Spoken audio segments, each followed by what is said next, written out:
And so consequently, I believe that today we are going to discuss a little bit about stress management by managing ourselves well. And I believe that it is going to be getting to us something valuable about how to deal with ourselves more effectively so that we can contribute effectively to our respective fields. So before I start off the session, I would request all of you to just keep something handy with yourself. And I think this is something which would be very easily available. So I just want all of you to tear off from the notebook. If you are having a notebook or a diary in front of you, just tear off a 10 centimeter long paper from it. Okay, so please let me know if there are any questions. I just want you to tear off a 10 centimeter, approximately 10 centimeter long piece of paper like this. Okay, so it can be piece of newspaper also, we don't mind. It should look like this. Right, so kindly be ready with it while we are starting off this session, and please be ready with it because soon we will ask you to take up this piece of paper for an activity. And also kindly keep a notebook and a pen handy as we carry on our conversation, because we may have some activities during this session. So I will start off this session right now by sharing my PPT. I hope that it is visible to all of us, and I will start off the session over here. So today's topic, as we are going to talk about today, is by managing self, by managing stress, by managing self. Stress management is actually a very important thing in these days, and it has always been important, particularly since the last century, when people understood that we, in order to be effective in our daily living and in our daily activities, we also need to be effective in the way we manage ourselves. But the interesting thing is that at the same time, in the current decade, stress management has gained special importance with the changing times. Like Professor Bhattacharya was just talking about the situation in Mizoram, and that also reminds us the daily stressors that we have to deal with. And as we are facing the various challenges that the world is putting before us, it may be economic challenges, social challenges, political, career issues, and even sudden changes in our life and living that the COVID-19 pandemic has brought. Right, so it has actually changed things dramatically to the extent that faculty development programs such as these have to be conducted online. And in the process, we are also learning how to deal with machines, how to go online, go digital, and gaining experience from the process.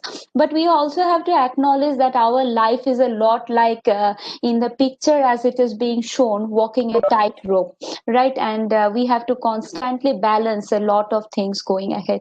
So at this point, I would like to start off by asking our cohort over here a few questions. And the two questions that I want to know, a few thoughts from you to start off. What are some of the common stressors, stress management issues that you are facing, and how do you manage your stress? So any kind of commons, there's a typo over here. What are some of the common stressors that you are facing in your daily life, daily activities? And how do you manage your stress? What are some of the techniques that you are adapting? I will request all to interact with Madam. So you can unmute yourself and unmute your video also and interact with her directly.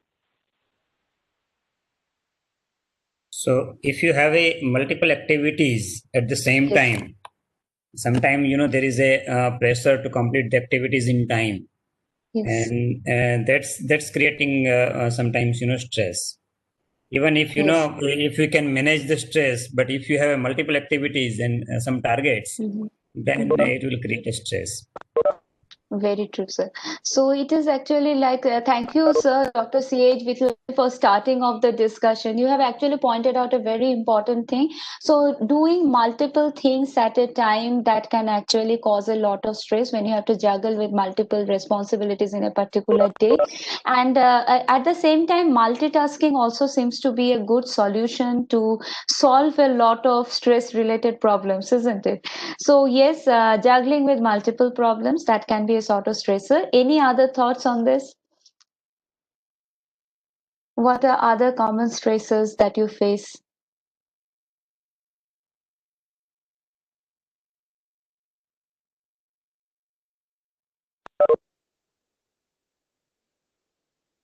So we are all academicians. What are some of the common academic problems that we are facing in our daily world?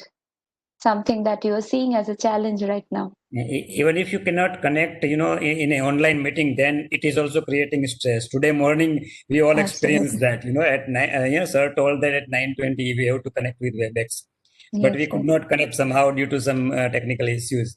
But we thought that we are in fault, and that's why it was Yes. some stress was there today morning for 10 to 15 minutes, I think. Absolutely. So thank Yeah. you. Thank you so much for telling what's the elephant in the room and what we all are facing right now. So yes, of course, this new technology that is coming up and dealing with it, connecting, preparation. So Dr. Himanshu says that it's preparation for the lecture. Dr. Sudha sent a message. It's about preparing for online classes. That is also becoming a challenge because we also have to change our teaching style and the techniques that we are adapting entirely. Very true.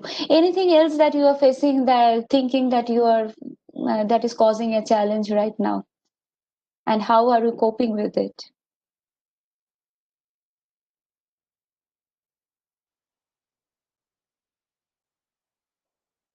Any other issues that, and how do you manage your stress? So is there anybody over here who felt that increasing screen time, and Dr. Himanshu Gupta says connecting with the students in online classes, someone said that it is increased screen time, so we have to spend a lot of time right before the computer like you are doing today. Maintaining Dr. Sudha says that maintaining online classes, keeping them interesting is a challenge. Yes, definitely. And any solutions? Are you trying something out? For example, meditation, yoga, time management, or delegating to others? How is it? Meditation. So Dr. Abhinay says that is meditation that you are trying. That's really great, which seems to be working well. I hope that that's working well for you. Anything else?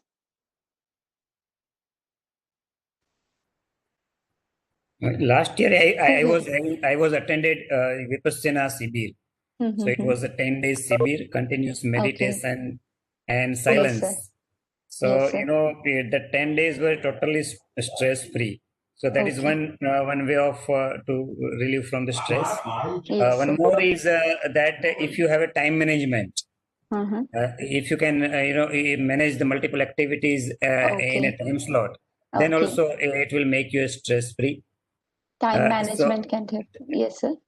and then if you have expertise, so whatever the Mm-hmm. work which you are doing, if you have Yes, sir. expertise to do that work, then also you will remain stress free. It will not create any stress That's to right. you.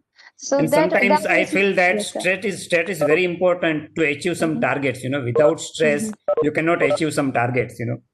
So That's a very sometimes important also. stress is also helpful to us sometimes.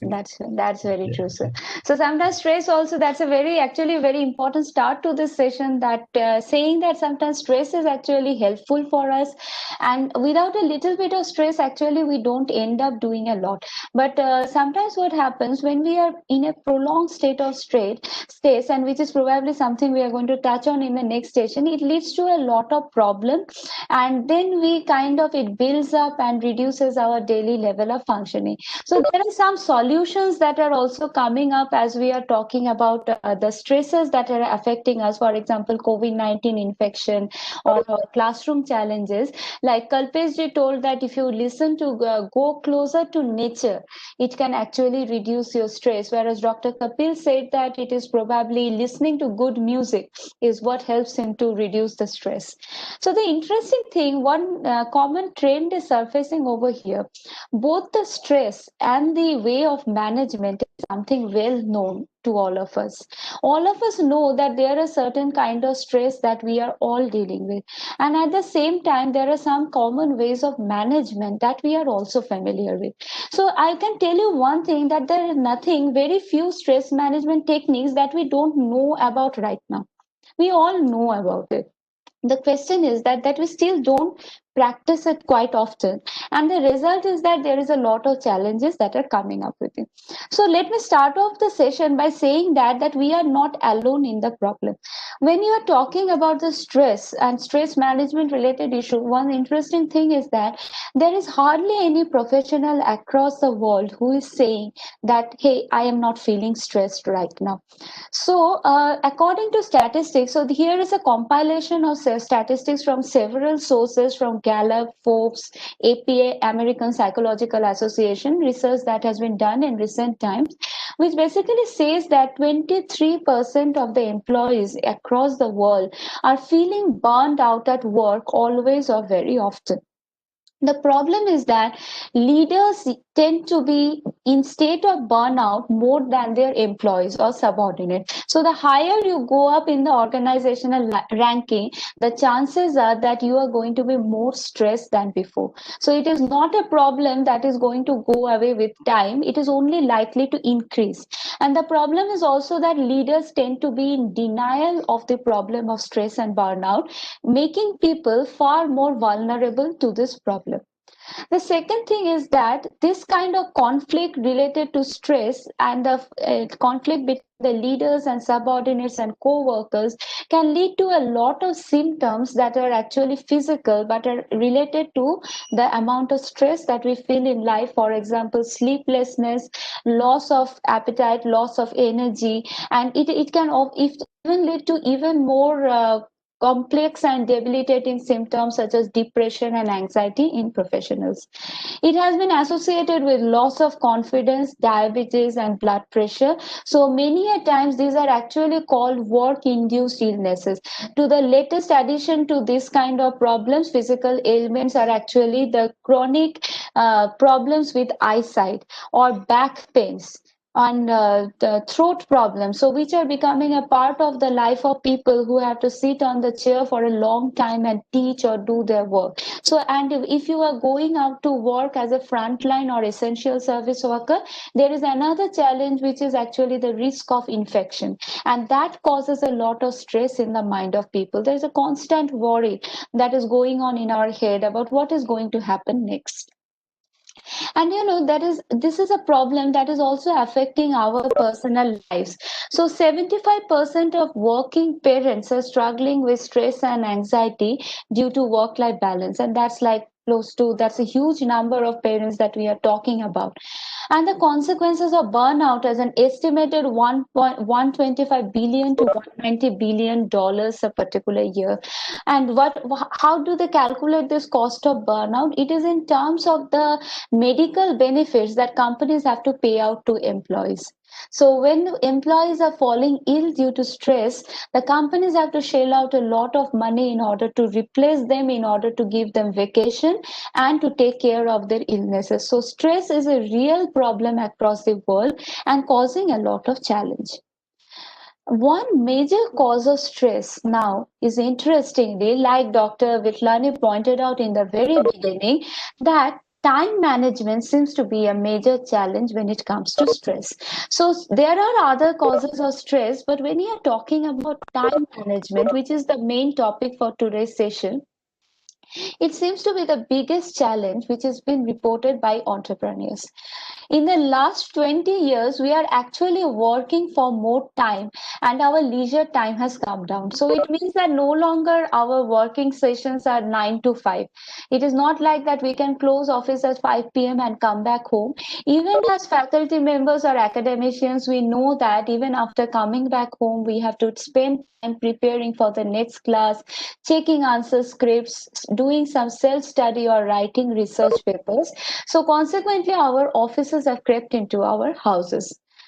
But the interesting thing is that research also shows this, that most people actually use 60% or less of available work time, which is means that if we go to office for 5 days, we are working for only 3 days. So that leads us to the question, what are we doing for the other 2 days we are spending at office? And in this session, we shall try to find answers to some of these questions. This is another very interesting information. Like, again, we heard this that doing multiple things at the same time can cause a lot of stress. And research also shows that productivity drops as much as 40% when people try to do more than two or more things at once. So, multitasking is a very commonly used strategy for time management that we all use. We try to do multiple things at once.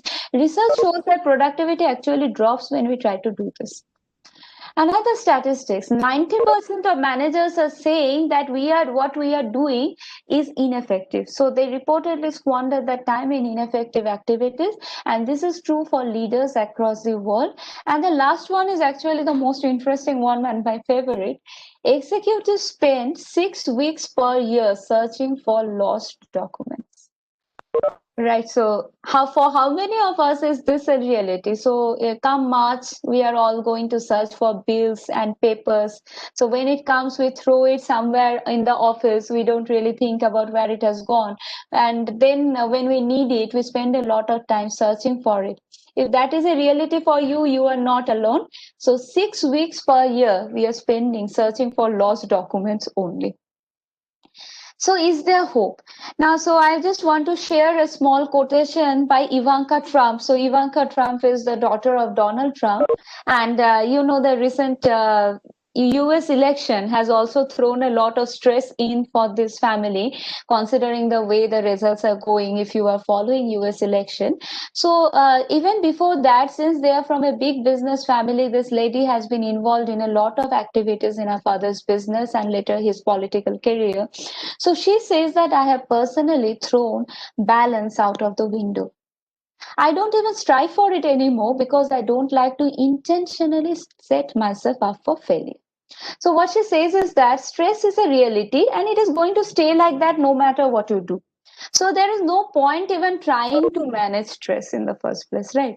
Because whatever you do, there is always going to be challenge and always going to be a lot of work. So just go with the flow and go on exactly as life goes.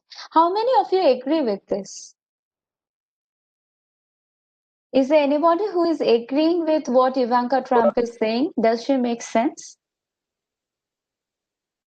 Or do you think that no, nevertheless, we should strive for a stress management?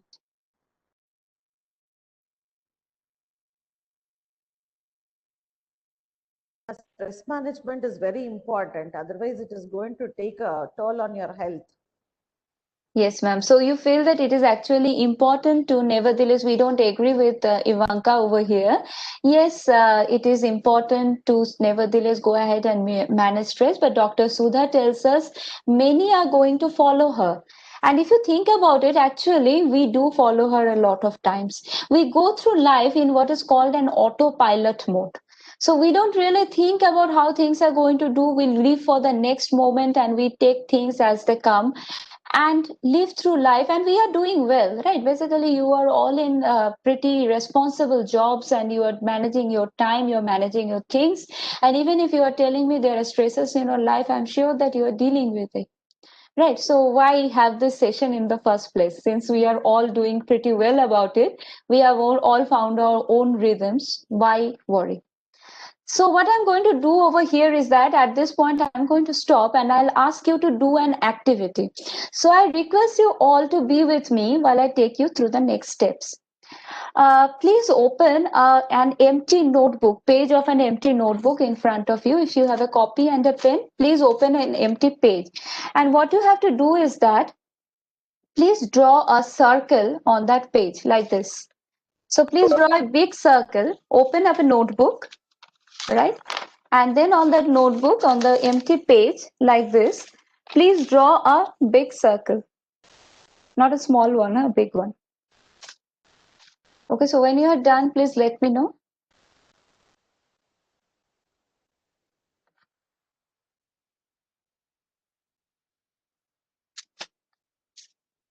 Yes. Pravinji, thank you. So, Dr. Satish, thank you so much. So, we are ready. We have all, I hope that we all have been able to grab a piece of paper and pen. We have drawn the circle. Thank you. Now, I want you to do something. We have to now draw two lines across the circle, two diameters, so that we divide the circle into exactly 4 quadrants. Okay, so like this, just draw 4 lines across. So later on, you can add more lines and divide the circle into more quadrants. For now, let us have just 4 quadrants. Okay, done. So 4 lines across, 2 lines across the circle, and thank you, Dr. Sudha. So we are here. Now, see, please now listen to me closely, and as I give the next instruction. This circle is, we call it the circle of life, right? So we have stolen the name from Lion King, and we call it the circle of life. And in this circle, what we are going to do is that each circle represents a part of your life. So one part of this circle, for example, the first quadrant, you can call your family. So this represents your family. The second quadrant, you can call it your career. So everything about your career, whatever is considered here. Third circle, you can call your health. So your physical and mental health can be represented by the third circle. And the fourth circle, you can call it your dreams. So you can have other nomenclature also. You can call it your friends, your hobbies, or your dreams. So whatever you want, you can put in the fourth quadrant. Okay, so just name the 4 quadrants, each represent a part of your life. Now you have to do something interesting. For each one of this circle, you have to tell me how satisfied you are with what you have achieved in this part of your life till now. For example, if someone feels that so far as my career is concerned, I am 60% satisfied. But I feel that I have already achieved a lot, but I have to achieve more going ahead. So I feel that I will peg my satisfaction somewhere around 60% or 70%. In that case, you just draw a line, an arc in your circle, so that you divide the circle portion up like this and shade the portion, right? So the shaded portion inside the quadrant indicates how satisfied you are with that part of your life. So like this, you have to work for all the 4 quadrants. Is this clear? So for each one of this quadrant, we have to indicate how satisfied we are with what we have achieved till now in that quadrant. So if, for example, if for career I am 70% happy, I will draw an arc and shade out about 70% of this entire portion. And the rest of the part is what I have to achieve. Same I can do about family.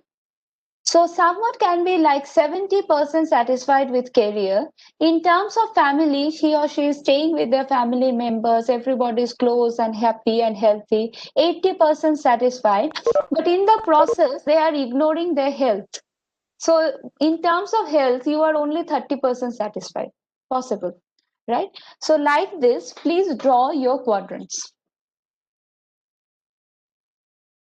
And when you are done, I would request you to open your camera and show to us how your circle is looking right now.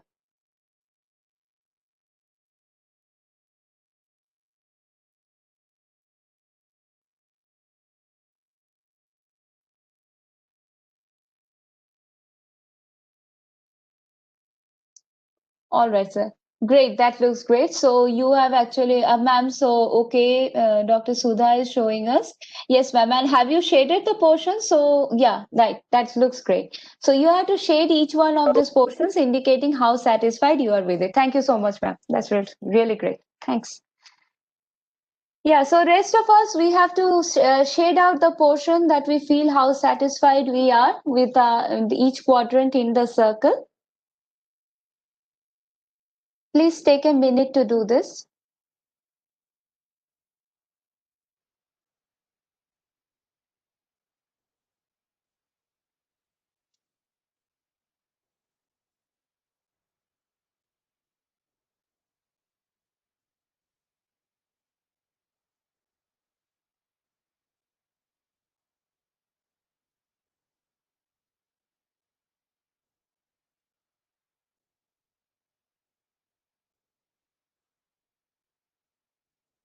Are we done? If someone else may please volunteer and show us your diagram.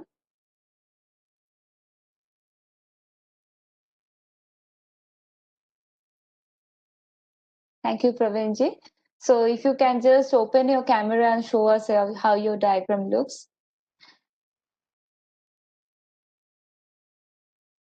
So if you are like most of us, I am guessing that by this point of time, your circle is going to look a little like this, that over here probably you are satisfied to a great extent, but in another quadrant your satisfaction level might be a little low, and again in another quadrant it might be a little high, and another quadrant in terms of dreams or your hobbies, I don't know how much time you are finding. So if you are like most of us right now, your circle is no longer looking like that complete circle, and probably the circle is now shrinking in its size. And we are also finding that there are certain things I want to achieve in certain areas. There are certain areas where I'm very happy, but there are certain things where I need to work more in order to fill a gap, and there is a space. If we are at this point, now I want you to do one more thing. Take a 1 minute or a couple of minutes and do something. Please write down for each one of these quadrants one small thing that you need to do in order to make this quadrant complete. One thing that you need to do in order to make this quadrant complete, so that there is no gap between where we want to go and where we are right now. So what is that one action that you need to take? In terms of, for example, in terms of health, someone may say that I want to start jogging every morning, right? So that can be your action point. So for each one of these quadrants, please think of at least one thing you need to do. So by the end of this activity, everybody should have at least 4 action points, 4 targets to achieve. And then we are going to talk about how to achieve those 4 targets. Okay, so please take a couple of minutes and do this.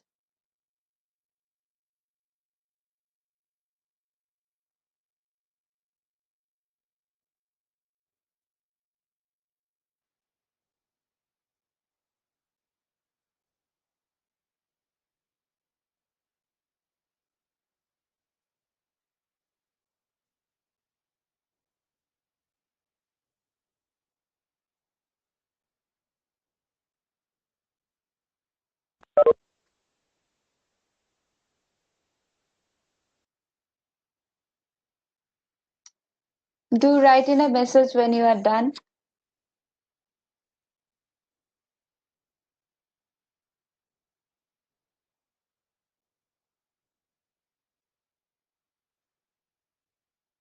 Thank you, Padma madam. Thank you so much.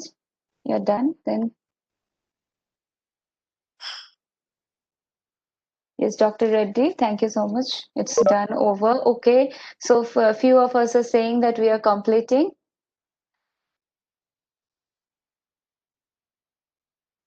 Let's take 1 more minute to do this activity, because this is probably the most important thing you are going to do in this session today. Our stress management and our time management is not for other people. It is for ourselves.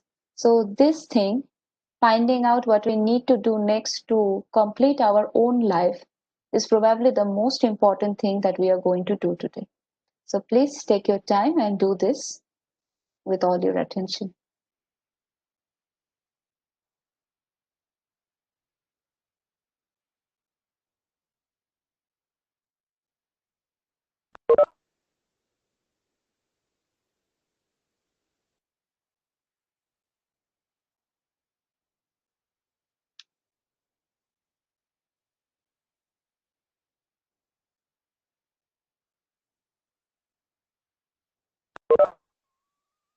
All right. Are we done? Are we more or less, most of us have at least got 1 or 2 points. So I'm expecting some of us are already in with 4 points. So they are very good time managers. Well done. Some of us are actually probably in the way of our 3rd or 4th point. But I hope that we have at least got 2 to 3 things to do in our 4 quadrants, right?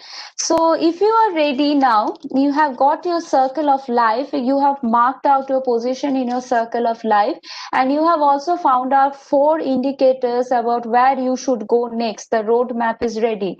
Now I want you to do something. And when you are doing it, you may want to switch off your videos so that we can see you and show each other how it is working out for you. So if you feel, please go ahead and open your videos. See, I told you in the beginning of the class to get a strip of paper, right? So if you have the strip of paper ready with you, could you please switch on your video and show it to all of us? You have a strip of paper with you. If you are with us, please let us know that you have got the strip of paper. Yes, madam. So Sudha ma'am, again we are ready. We have got a strip of paper handy. Right, ma'am. Thank you. So everybody else, I hope you have the strip of paper ready, because now we are going to do something interesting over here. So I'm also getting to see anybody else who is having it. So now I want you to do something. Please follow my words very closely. I want you to fold this strip of paper into 2. So Professor Bhattacharya already had done this activity once with us, but for those of us who are new to it, I want you to fold this paper into half and then fold it again into half. Okay? Right. So now you have got this 3 folds on this paper, right? So you have a paper, you have 3 folds on it. I hope everybody is on the same page with me. You have got it ready, and I think if you have it ready, you can open your video and also play along with us, right? Okay, Dr. Reddy is Dr. Shravan. So yes, sir, that's how it is should look. Now I want to tell you something. This paper is very important. This paper basically represents our life. We have talked about the circle of life, and this paper now represents the length of our life. And now you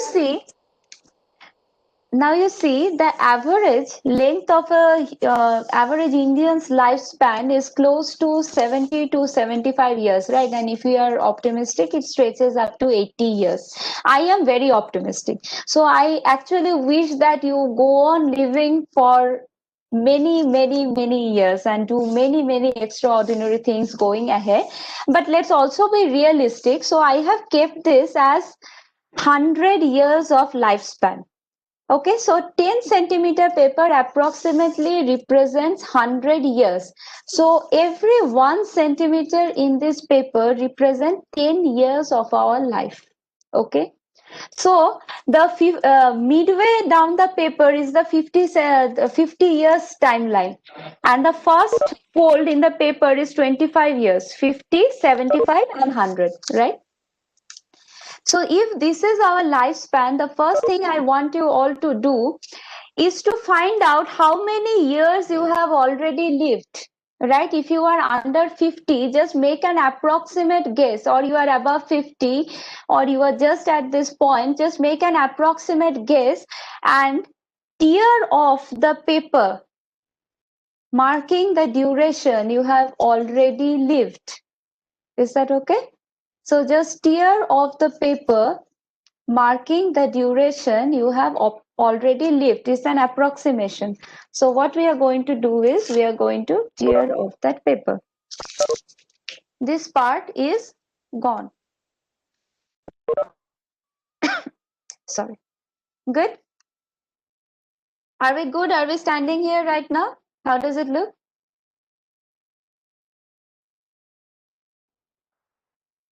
Is everyone with me?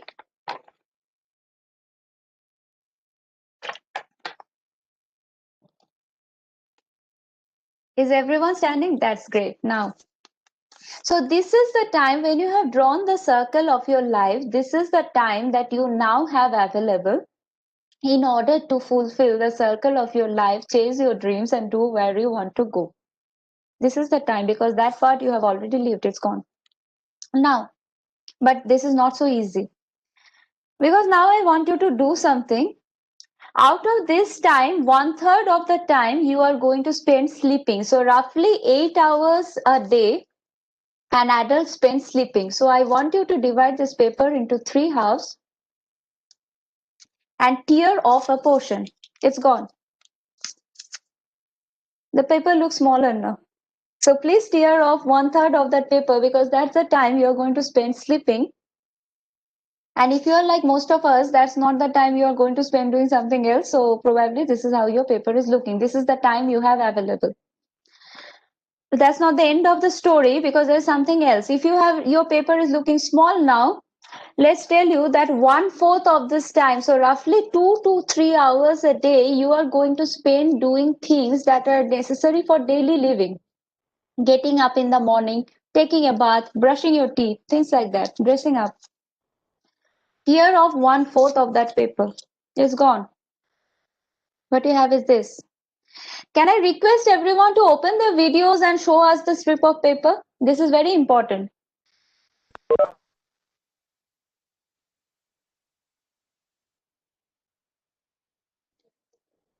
Can everyone please open their videos? Some of us open your videos and show us the strip of paper.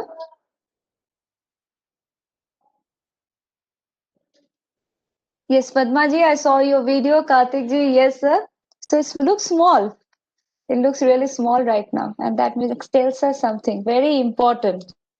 Okay, this is getting serious.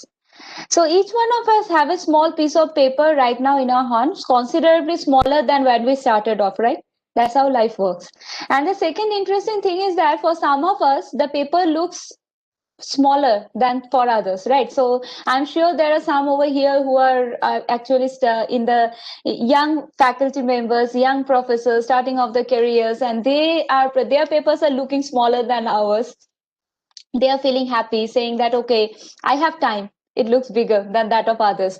Whereas some of us are probably looking at the papers thinking it's a little small right now, but at the same time, their circle is probably more fulfilled right now. So that's the trick of this paper and the circle. As the paper gets smaller, the circle is supposed to get fuller.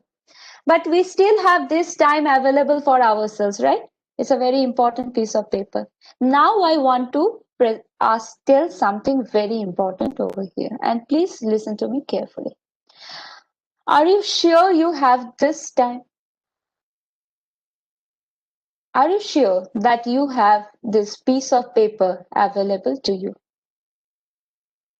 Because, yes, Padmaji, because I don't know what is going to happen tomorrow. I don't know what is going to happen this evening.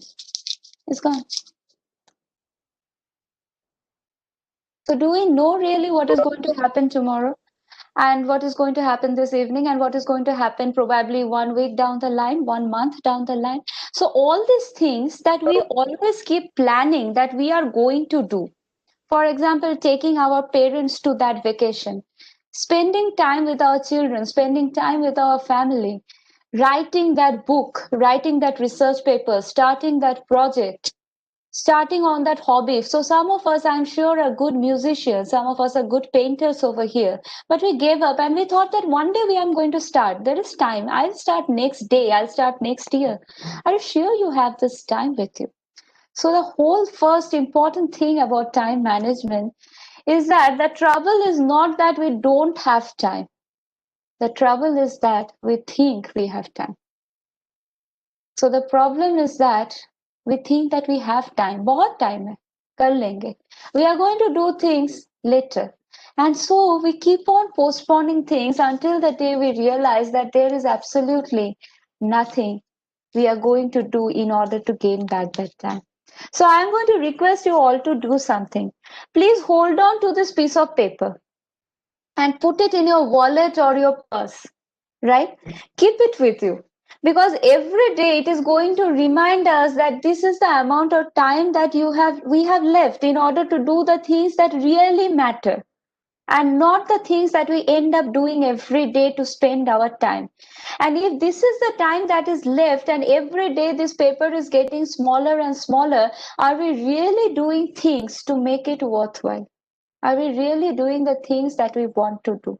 Because this paper is going to remind us that time is probably the most valuable thing we have today. And that is a very important realization.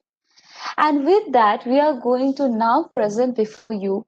If you have enjoyed this activity, if you feel that this is something important that we are talking over here, we are now going to present before you a few thoughts regarding how to manage the time that we are having and what are the major challenges of dealing with it. Thank you, sir. So, any thoughts before that, if you want to share, please go ahead. And as we go on to talk about the next things.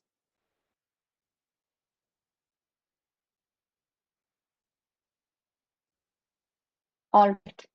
So, thank you, sir. Dharma Prabhuji, you like the activity. Okay, sir, please hold on to this piece of paper. This is probably very, very special to all of us. Now, you see, the challenge is that we realize as we are talking about this exercise called the circle of life, what it actually makes us remember again and again is that in our life, certain things are very important and they should be given a lot of attention. But what happens in the life of a professional is a little like the life of this boy who has just appeared on the screen. So I know that he looks like one of our students rather than like one of us, but nevertheless, let's do with him. See, in our lives, we juggle with a lot of activities.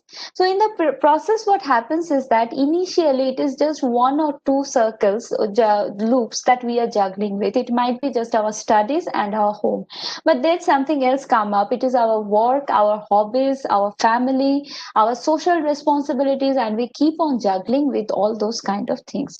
Right. So probably there are certain kind of things such as learning and growth, work-life balance, family dynamics, passion, what you really want to do, and your health, and we are constantly juggling with it. And as a process, as we are juggling, and after a while, we feel that we might need to drop some of this load. This is getting heavy. So the question that comes before us is that how we can manage this kind of juggling in a proper way. So what are the solutions? Can I ask this group how we can help this boy? So we are all like this boy. We have a lot of loops we are juggling with every day, giving attention to everything, right? So I'm sure that right now, as you are having this session, some of you are thinking about how to plan lunch. Some of you are also thinking about how to send, when to send an office email, when to evaluate those papers, about the session you are having the next day. So you are juggling a lot of things. How we can manage things better? Any thoughts?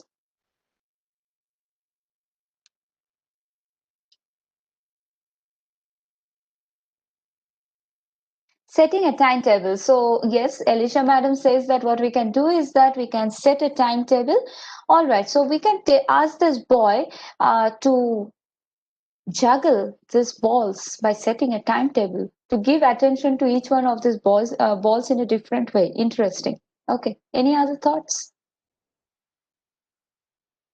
We need to give more importance to health, because without health, Karthikji says. So what do we do, Karthikji? We drop some of these loops so that we can give attention to health. Because this boy has 5 loops in his hand. He can't give equal attention to all of them. So what he can do is he can drop learning and growth. He can probably drop the job and give more attention to the loop he is about to drop, which is called health. See, there are 2 ways. One is that you drop some of these hooks. For example, many a times professionals do this when they find that the work is getting very stressful. They take a break in their career and they only pay attention to their family, their hobbies, and their health. Sometimes we actually give up something else. So we actually, yes, ma'am, we prioritize. So what we do is that we kind of give up on our health and we think that it's about family, it's about work, it's about passion. And what we end up ignoring is that we don't end up doing some of these things. And sometimes we pay attention to family, we pay attention to work, we give up our dreams and our passion. So we never go up and write that book. The other way is that we can actually practice to juggle better. And these are some of the solutions that are coming up from the group. Prioritize. set a timetable, pay equal attention to each one of these things, particularly to those that get engaged. Exactly. We are exactly going to talk about that. Are there actually ways we can solve things, and what are the things that actually stop us? So what I'm going to do now is that for the rest of the session, I'm going to present before you a few very simple and time-tested solution to manage stress by managing time. So when we manage our time, what happens is that stress is basically a condition in which our body feels threatened by the external environment. This threat can come from a lot of sources. It can come from interpersonal conflicts, like when we have a fight with another person. It can come from a physical damage, for example, an earthquake or COVID-19 infection. So these can also cause a lot of stress. But at the same time, a lot of stress actually surfaces in life because multiple things happen to us at the same time. So those of us who cook know that it is very easy to make tea. It is not at all stressful. But what if you are making tea at the same time cooking biryani, and at the same time something is on the microwave, and at the same time the toaster is also popping, and at the same time the mixie is also on, and someone presses the doorbell and your cell phone starts ringing? Now it is stressful. A lot of things happening at the same time. So what to do under such situations and how to manage yourself and your time better? So the first solution to that, the first small trick we are going to talk about is called prioritization. The thought of prioritization was popularized by one gentleman called Dwight Eisenhower.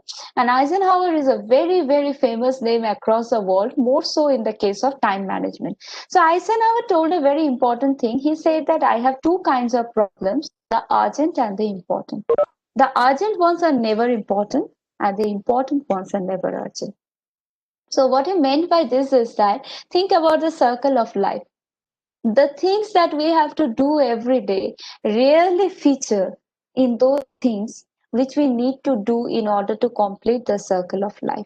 Every morning we probably go ahead, go to the market, fetch some milk, fill up some files, make some data entry, do some work. But are they really filling the circle of life? And on the other hand, the important things we need to do, they are never urgent. So we keep on postponing them to the point that we have no time left to do that. So Eisenhower actually talked about what happens when we do not prioritize. Two very important things happen. First is called auto prioritization. Auto prioritization means the urgent work gets done and not the important ones. For example, if we go to the office and there are two things we need to do, one is probably uh, some kind of admin work which is not very important for our career or for our growth, but it is something which needs to be done. For example, filling up a pro forma about what are our daily achievements for that particular year, or submitting our bills or something like that, some random work. But it is urgent. You have to submit that by EOD. At the same time, this was also the day you earmarked for starting to write a new research paper. Which one are you going to do?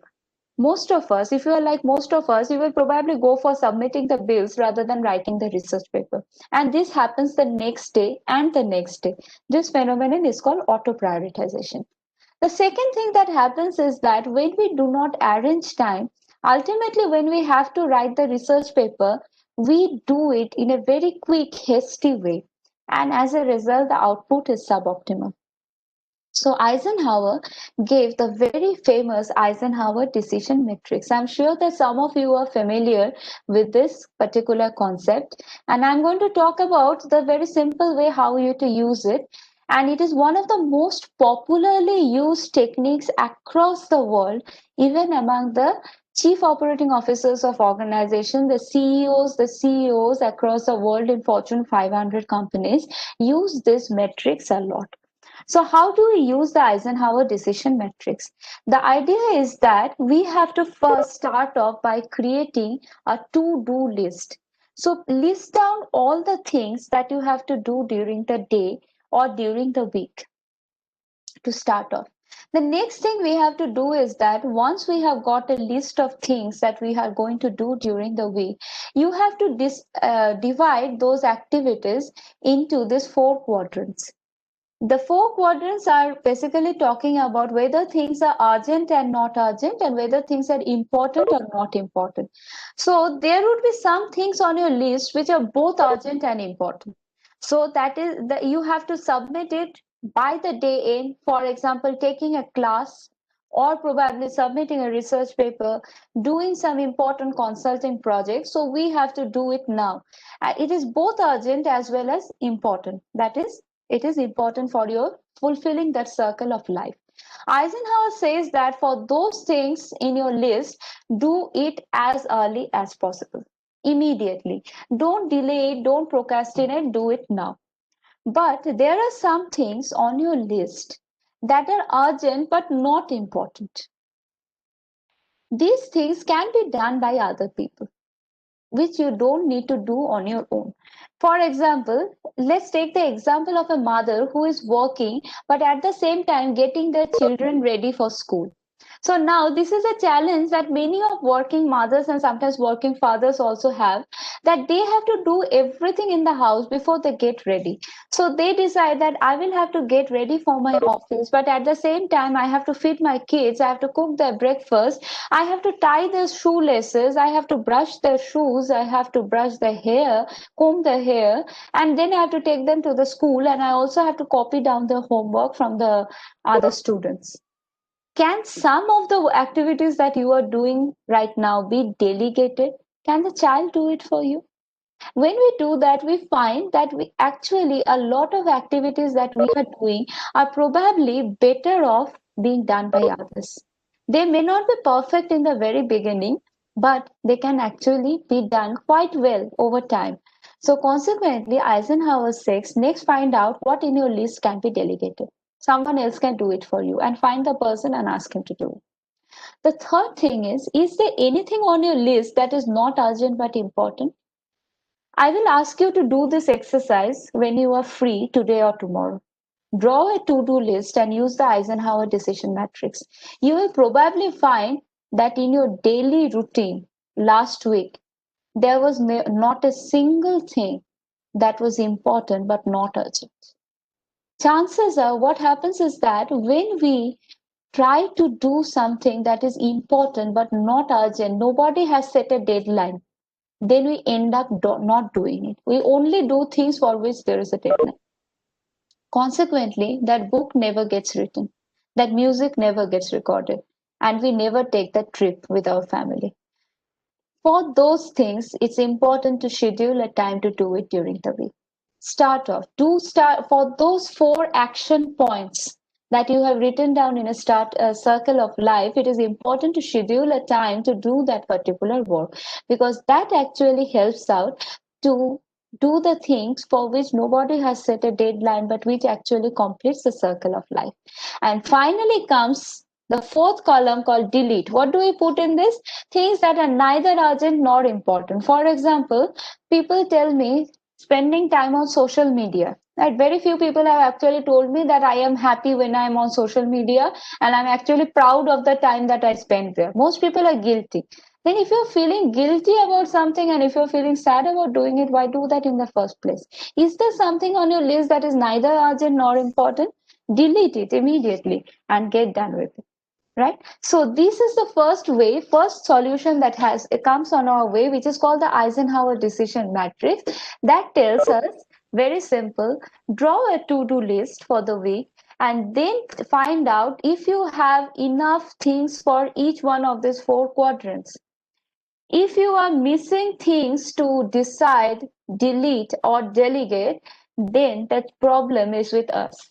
You have to find out things that can be delegated from your list. You have to find out things that can be deleted from your list, and add things to your list which are not important but not urgent, and which you need to do right now. And finally, all of these quadrants things will ultimately leave you with a to-do list that are filled with only things that are urgent or not urgent, but only things that are important. All the unimportant things get deleted. right? So the first solution that comes before us is the Eisenhower decision matrix. I hope that you find it an interesting tool. It is best used when it is used, right? Otherwise it is just like that toaster in our kitchen cabinet which never gets used, so it is just a piece of junk. If you use it, it is one of the most useful tools ever known to the world. Now that makes us move on to the next topic that we are going to talk about, which is basically about multitasking. Now, multitasking is a very interesting thing. If I ask this class if we can run a survey, I don't know how many of you actually find multitasking very useful, because most professionals actually find that multitasking is one of the most useful ways in order to solve with daily hassles, particularly with a busy routine. But as early as 43 BC, Publius Cyrus, a Roman philosopher, gave us this sentence: to do two things at once is to do neither. So that's a very old saying, and that basically tells us the challenge with multitasking. So at this point, I will request all of you to take up the paper and pen again and do a small activity with me. Right? Are you ready? So enough of talking. I want you to do another small activity with me and see that if it holds for you. Okay. So see, please follow my instructions very carefully. In front of you, there are three projects, right? So project A, project B, and project C. In project A, what we have to do is that we have to write from A to J. So A, B, C, D, and so on until J. In project B, we have to write 1 to 10, 1, 2, 3, 4.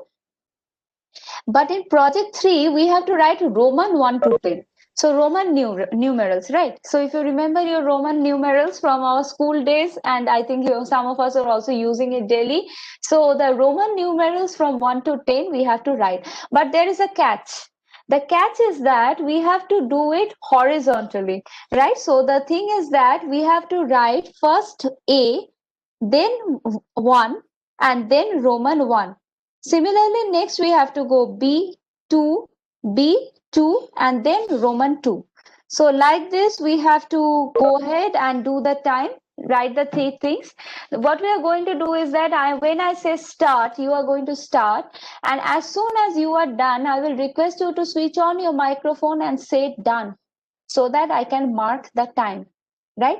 As soon as you are done, just type done or say done so that I know that it is over for you. Clear? When I say start, you are going to start and you are going to go horizontally. A1, Roman 1, B2, Roman 2, and like this. Okay? Clear? Are the instructions clear? The rules of the game? Great. Let's get started. So when I say start, you are going to start this activity and do this activity horizontally, right? Your time starts now. When you are done, please say done or type done.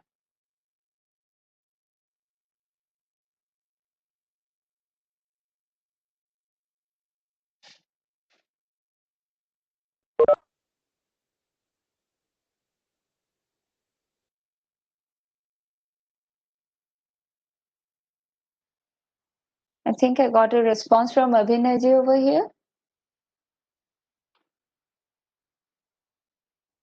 Okay. Rahul just said it's done.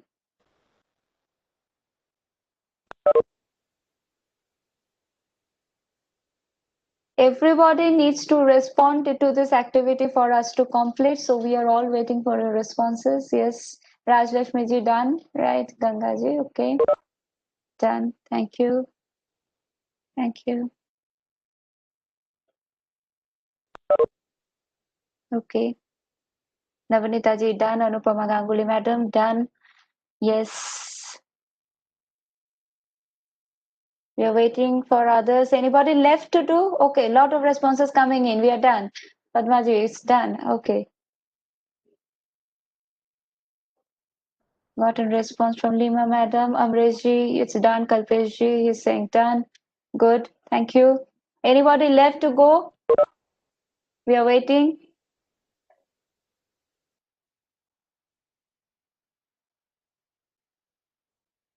Okay. Dr. Subramaniam, done. Yes, anybody left to go? Anybody else? Yes, okay. I've got your responses. Anybody else at Swarupji? Done. Okay.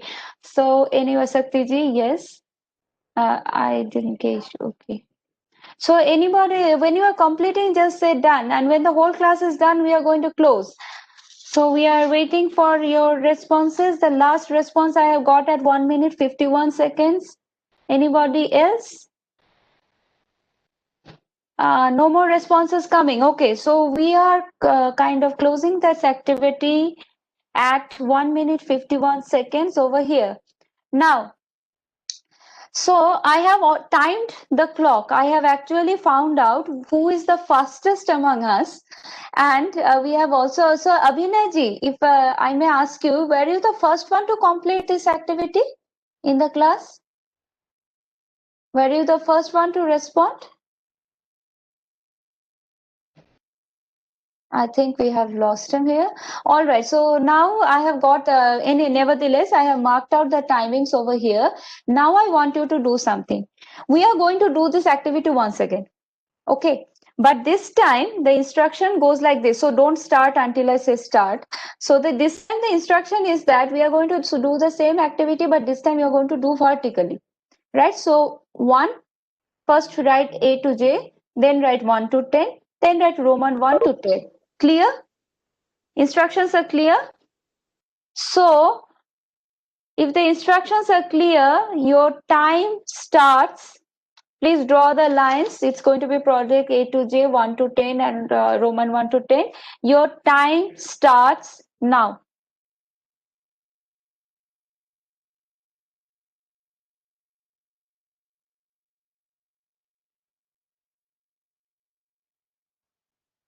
This time we are doing it vertically.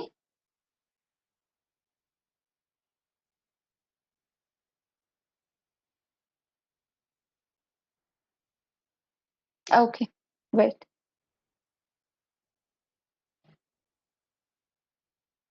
Great, great. Lots of responses flowing in. Lots of responses flowing in, and I'm actually seeing Swarupji. Swarupji this time did it in 35 seconds. Last time his response came close to 51 seconds. All right, Gangaji is done. Anybody else left? Anybody else left to go?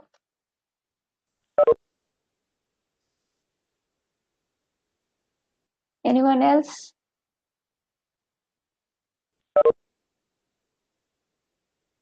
Very interesting.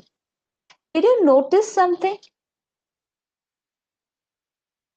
Did you notice a difference in the 2 times that you have written? Was there a change? Was there a difference in your speed and the way you worked? Multitasking. Satish says that multitasking is slow. Yes, Padmaji. So what happens is that when we are doing this work horizontally, we probably found that the work process is a little slower as we are shifting from one kind of writing to another. But in the second case, as we are going up and down and doing one kind of work and then completing it and moving on to the next, time taken is actually much shorter.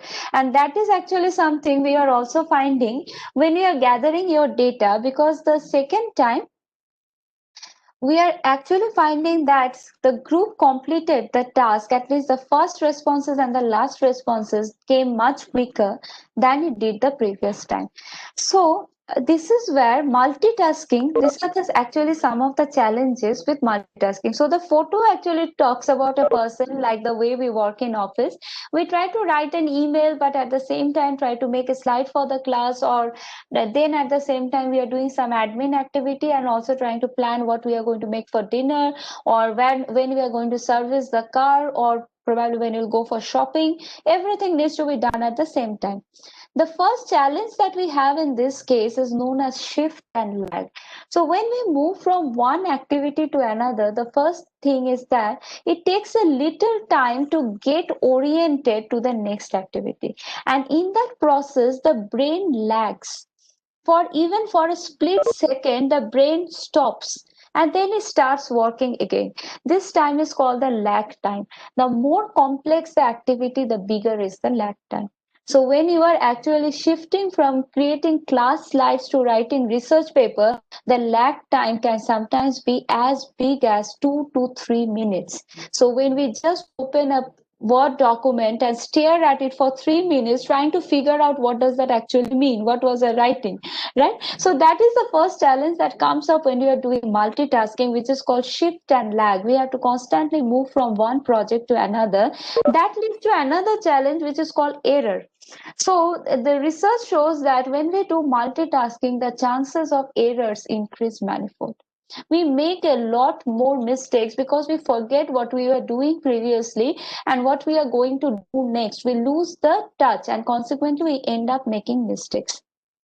Now, there are some of us who are actually very efficient with multitasking. So you try and go tell them that these are the problems, and they say that, but I do it perfectly well. I drive the car, and at the same time, I am on my phone, and at the same time, I am also talking to my child on the back seat. So I am doing everything perfectly well. There is also a challenge for these people that is called burnout. So research shows that when we do multitasking for a prolonged period of time, even though our work does not suffer, at the end of the day, we end up burning out ourselves completely. So people get stressed, the brain gets stressed much more quickly when we are multitasking. And this is a real thing. Though we don't see it on the surface every day, when we multitasking for a great amount of time, yes, Dr. Sudha is absolutely right. Women believe that they are very good at multitasking. But at the same time, what happens is that this adds to the stress of women. And consequently, we tend to burn out very easily. It is like burning a candle at both ends, and the candle burns out faster. It will give more light for the time it is there, but then it will not last for half the time, right? And that is actually the challenge of multitasking. What is the solution? The solution is actually a very new concept that has come up, and I'm sure some of you are familiar with it. And I would actually request you to go ahead and read this book by Carl Newport called Deep Working. So in deep working, what researchers are saying right now is that replace our mode of multitasking with a form of work in which you do only one thing at a time. Sounds outrageous, but this is actually one of the most interesting things you might want to try out. So, very simple steps. First, schedule one period every day in which nobody is going to disturb you. So, set up a period of time. Sometimes it is 1 hour, sometimes it is 2 hours. Just take out a period of time every day when you feel that you will not be bothered by other people and you can work only on your own. Plan ahead what to do in this period, right? So otherwise what happens when we start this period of deep work, we spend half of the 1 hour thinking what we are going to do. So don't do that. Plan early what you are going to do during that 1 hour of time every day. For example, say 3 p.m. to 4 p.m. at office. Third thing is that minimize all distraction. Don't let anything come before you. So put on headphones, no notifications, turn off your cell phone. Like during the class, we switch off our cell phones, we turn off everything, close doors, close windows, nobody disturb me for 1 hour. Exactly like this, we do deep work. Quiet place.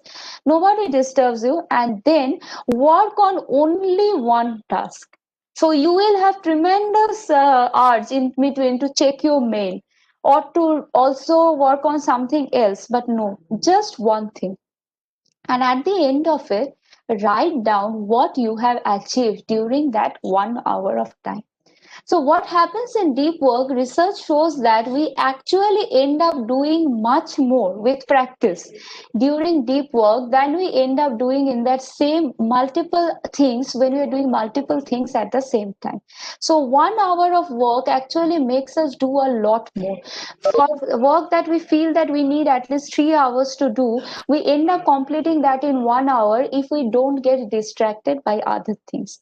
So the second technique that we want to present before you is called deep work. It is an extremely valuable kind of activity that we do.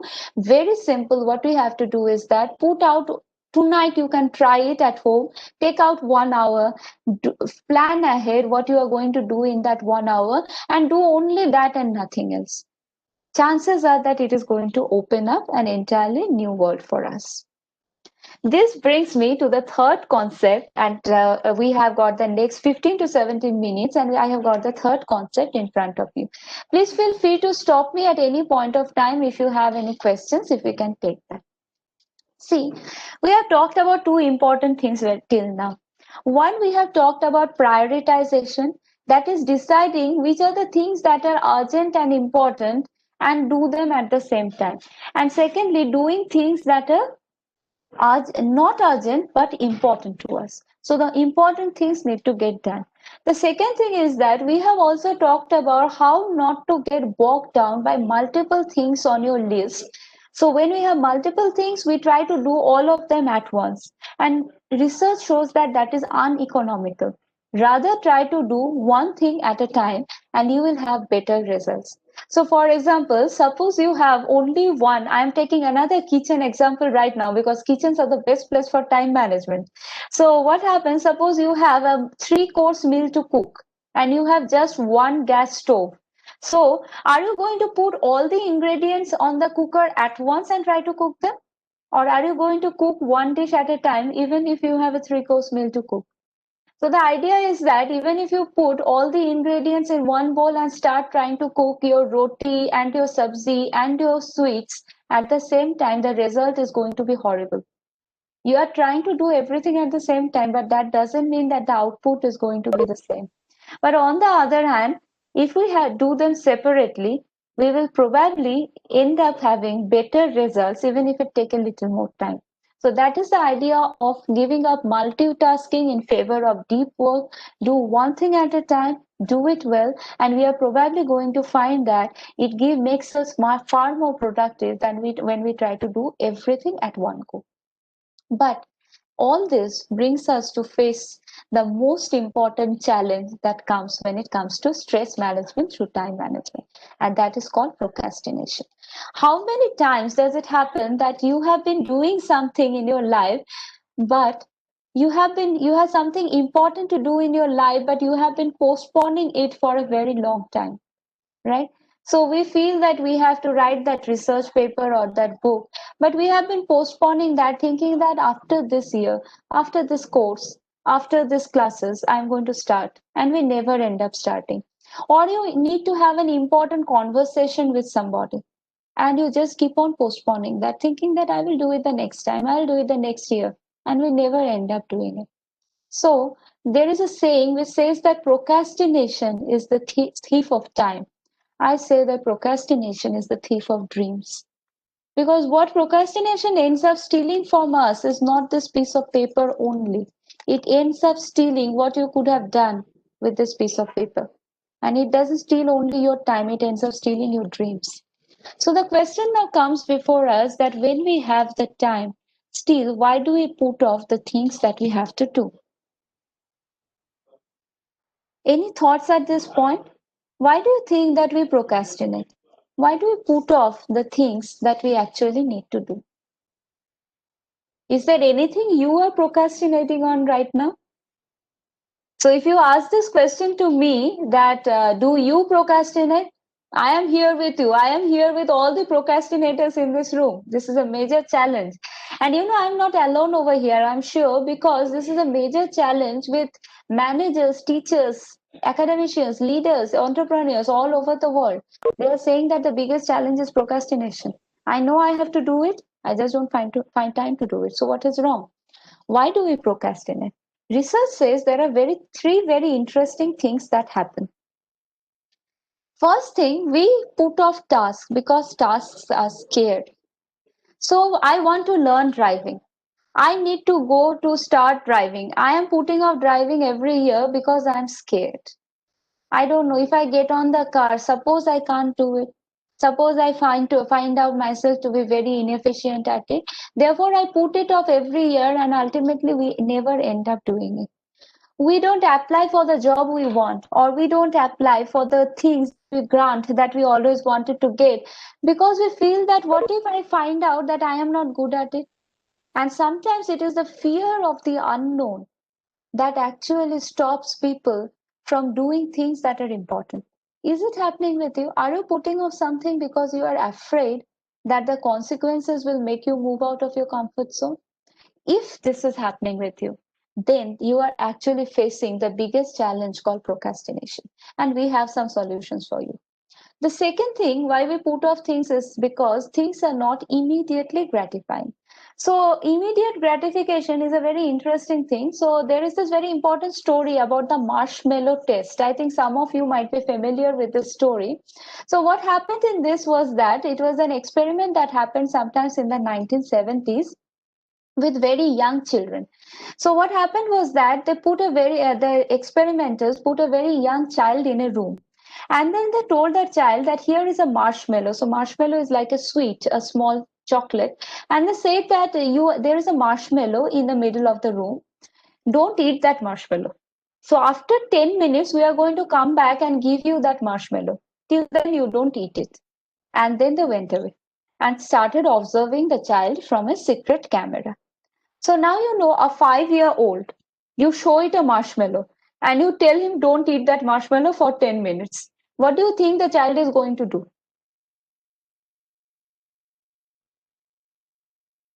So there is a chocolate. You tell the child don't eat the chocolate until I come back, and you leave it alone. What do you think the child is going to do? Will it eat the chocolate or will it not eat the chocolate?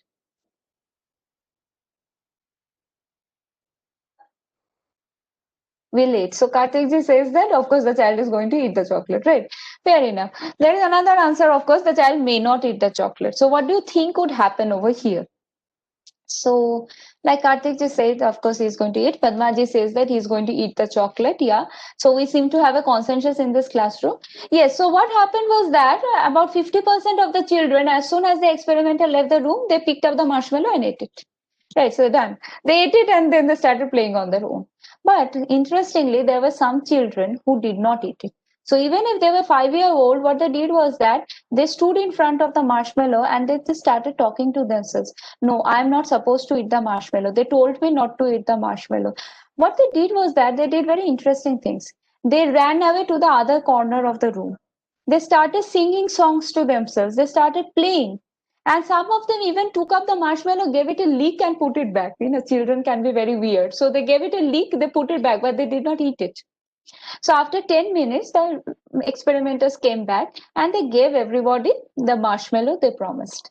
And then what they did was that they observed these children for the next 20 years to find out what happens to these kids when they grow up into adults. And the research showed that children who were able to resist the temptation of immediately eating that marshmallow were actually far more successful in their professional careers and their personal lives. They were better in studies, they were better in their professions, they were better in their personal lives than the kids who could not control their urge for immediate gratification. So, immediate gratification is basically our urge to eat the marshmallow that is immediately in front of us and not wait for something better that can happen second time. Right. So what happens is that many a times we procrastinate. So suppose I have to write a research paper and I have to watch a YouTube video. YouTube video is definitely far more entertaining than writing a research paper. Ignore the research paper, watch that YouTube video. This phenomenon is called immediate gratification. And in the process, we end up having no time to do things that are important. And finally, there is actually a very important thing which is called the 80-20 rule. Does it happen in your organization that the people, 80% of the work gets done by 20% of the people? So sometimes what happens in organizations and in our personal lives also is that the moment we go up and say that I have finished something in time, they say that, oh, you are the most efficient worker. Why don't you take some more work? So the more you work, the more work gets dumped on you. Right?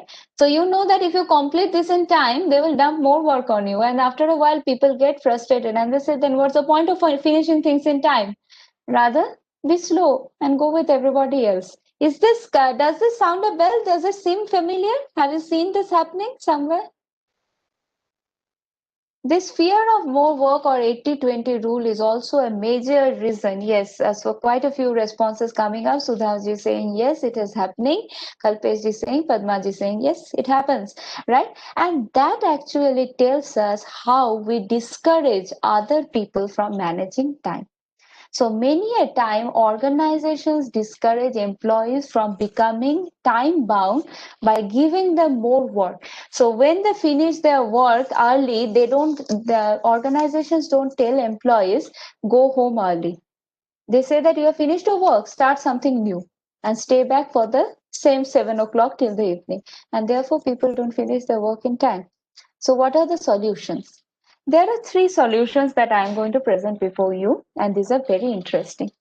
First is eat the frog first. What does it mean? So frog, this basically comes from a saying of Mark Twain, which basically says, if it is your job to eat a frog, it is best to do it first thing in the morning. So frog means that the worst thing you have to do during the day. So is there something you are doing you have to do which is actually unpleasant? Like we don't like to visit the dentist, right? Many a times we don't like to visit the doctor. Is there something very unpleasant you are keeping off every day? If it is a job to eat a frog, it is best to eat it first thing in the morning. Mark Twain says, get done with it first thing in the morning. And he also says, if you have to eat two frogs, eat the bigger one first. So which basically means that choose the worst thing to do during the day and get it done first. The biggest task, the most difficult task, do it first. So that when we are most energetic during the day, when we are feeling most upbeat, finish the thing and it's out of your way. Now you get the energy to do other things. But if you keep postponing it, it never gets done. The second thing is called the 5-minute rule. The 5-minute rule is very simple. So if there is something, for example, some of us say that we are scared of getting up early in the morning. I want to wake up 5 o'clock in the morning. I just can't do it. Our request to you is that if you are procrastinating on doing something, do it for 5 minutes every day. Right? So what is, you have to wake up at 5 o'clock in the morning, for example. We will say set an alarm, wake up for 5 minutes and then go back to sleep. Yes, very simple. Wake up for 5 minutes and go back to sleep. Do it every day. So after a while, what happens is that your brain gets used to waking up at 5 o'clock. And it feels that it is not scary. So there are many things we are afraid of doing because we feel that the thing is too big. So this initial 5-minute familiarization makes us realize that the thing is not really that scary. Right? So that is another very important thing. Do it for 5 minutes. So if you are trying to learn, for example, learning a new software, say familiarizing yourself with SPSS or R Studio, I need to learn a new software, WebEx, Zoom. I don't know how to get started. Do it for 5 minutes. Just log in, set up an account, go away. Come back next day, log in again. Now start uploading a video, host a meeting, go away. And like this, you will find that it's not really that difficult. It's very simple. And this is one of the most time-tested technique of time management and fighting procrastination that can ever be. And the third thing is rewarding time management. So here I just want to tell a small story to say how it is done. So, there was, this is actually a story of a manager I knew who used to work in a very famous manufacturing organization in India, which is not actually currently operating. So what happened in that is that in this organization of heavy electrical goods, this manager who has just joined found that the employees are actually, there was a huge, very strong employee union. So, and many of the employees had actually turned rogue. That is, they refused to work. So they used to come to office and they said that we are not going to work. Nobody could make them work. So this young manager who joined this office, he felt that I have to make these people work. So what he did was that he called the worst of these employees who refused to work and he said that this is how we are going to do it from now. I have got two things for you to do. Do you want to go home early? So now everybody said yes. And they said, how early do you want to go home? They said that, sir, we have to go home at 5 o'clock. We want to go at 2 o'clock. He said, great. Fine, I agree. You will go home at 2 o'clock. But I have three things for you to do today.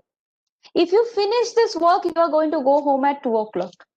So as early as you can finish it, you can go home. So now it's your call by when you finish these three pieces of work and you can go home. So they said, sir, nobody is going to stop us if we go home at 2 o'clock. You are not going to cut out our wages. He said, no, full wage for the day. Just go home at 2 o'clock. And within 1 o'clock, these employees came back and said, we have done the work. And they have done it perfectly so that no one can stop them. This he did every day, and gradually his plant became highly productive, because now people are basically finishing the work. Before that they took 1 week to do the same work. Now they are finishing that in 3 hours, because time management was getting rewarded. So this is actually one of the most important things we need to realize, that when we need to encourage others as well as ourselves to manage time, we need to tell ourselves that there is something waiting at the end of the day. So when we have actually adapted all the measures that we have discussed in that class, in this session, the point is that at the end of the day, is there something for which you are managing that time? What is that one thing for which you are managing the time? So for I used to work in Delhi NCR, and in Delhi NCR people drive their cars very fast, right? There's a common, I don't know if there is anyone here from NCR zone over here. You know how people break the red lights, many people do. What happens, you reach your office 5 minutes early, and what do you do in those 5 minutes? You just warm your chair for extra 5 minutes. That's it. So you can't save time by actually saving another minute. You save time by finding something worthwhile to do. And when you find that something worthwhile, then time management becomes very easy, because you are actually going to be motivated to save the time by in every activity you do, and thereby keeping that extra 1 hour away for fulfilling that circle of life. So that basically brings us back to that question about the circle of life, which I told is the most important thing that you did in this session today. What are the four things that you felt were most essential to complete the circle of your life? Those are probably the things that is going to drive you. Remind yourself of those things and this piece of paper every day. And those are the things that is going to motivate us to follow all these techniques in order to save our time, because time saved is a life well lived. So just to summarize our takeaways in the last 1 minute, as soon as we get work done, let's get as much of it done as we can. Let's not procrastinate. Eat the frog as soon as possible. Find out a frog and eat it first thing in the day. If you hesitate to start about doing something, do it for 5 minutes every day.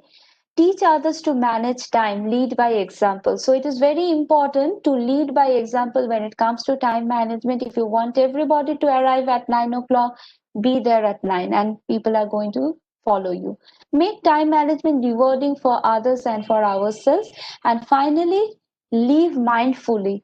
Every single minute is precious. Remember this piece of paper, every minute is precious. So stress management, time management, we do it for ourselves. You are not doing it for organizations, you are not doing it for others, you are doing it for yourself. And this is probably the best thing, best gift you are going to give yourself this year. So just to close, there is a complex way of changing the world. That is, one day the world, it is going to rain and it is going to be green all over. Similarly, one day life is going to be stress free. Organizations will take care of us, and there will be no need for multitasking. But there is a simple way. We can start by making small changes in our daily habits, the way we lead life, and the simple way by watering our own tree. We can start the work before the world changes, and in that process we can also probably end up changing the world. So that was the humble submission from my end, and I wish you the best for the days ahead of the training. This is the first day and a very important day for all of us to start off. I wish you the best for the days ahead, and I hope that you will try out some of the techniques we have talked about in this session, and If you find that useful, that would be very rewarding for us. In case there are some questions, please, I don't know if there is time to take up that, but if you have got any further, if you want to carry on this discussion, any thoughts and suggestions, please feel free to write to me at this mail ID, and we would love to connect with you and talk more about it. Thank you very much. Thank you very much for your participation and for your attention. Thank you. Thank you, Dr. Bishakha. Thank you, sir. And we also have another session from Dr. Bishakha on Friday lined up. So if you have got questions, you can also come back on Friday and have a discussion on Friday also. We have one more session from Dr. Bishakha on Friday. You have already got the schedule. And thank you, madam, for finding us time. Thank you. Thank you very much, sir. Anyone having any interactions, you can have it now, or you can move on for the Friday, or you can also write to her. Regarding the training, now we will break for lunch, and again we will start our session from 3:30 p.m. today by Dr. Arun Kumar. So 3:30 p.m. again we will start our session. So you are breaking away for lunch, say roughly for 1 hour 20 minutes. And already I have created one WhatsApp group and send the link over email. So you can join over the WhatsApp group, and any issues we can chat over there for further things. So anyone having anything, you can post in the WhatsApp, we can have a discussion. So I think you all must be hungry. And since this is a virtual conference, virtual workshop, so we cannot have lunch together. So bye, have your lunch. Then we will again catch up at 3:30 p.m. today. Thank you. Thank you, madam. Thank you.